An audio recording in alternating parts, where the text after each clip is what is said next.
กำลังหนึ่งเข่าเนาะพี่น้องมือนี้หนึ่งเข่าอายออกทวนหนึ่งเข่าสวยนี่เด้อมือนี้เพราะว่าตื่นสายเป็นหนึ่งเขากับมาเข่าก่อนเนาะมาเข่าแต่ก็ตอนใส่เวลาอยู่ประมาณ1 ชั่วโมงขึ้นไปมาเข่านั่นนะเอาเข่าใส่น้ำแล้วก็มาไว้แล้วก็มาหนึ่งการหนึ่งนี่กันใช้เวลาอยู่ประมาณครึ่งชั่วโมง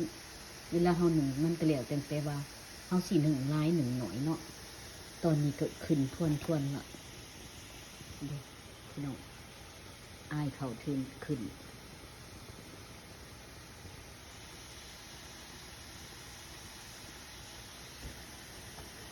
หลังจากนั้นแล้วเขาก็เอามาสวยให้แบบว่าให้อายเข่าออกนะอยู่อเมริกานี่ก็มีทั้งหมอหนึ่งแล้วก็มีหัวน้ำด้วยพี่น้องอันนี้ฟ้าของข่อยนี่เพิ่นฟ้าอันเก่าฟ้าเก่าแล้วมันขาดก็เลยเอาอันนึงทุงเข่านั่นเนาะห่วงใส่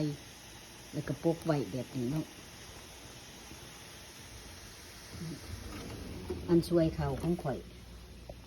มันดื้อพี่น้องอันสวยเขาสวยเช่น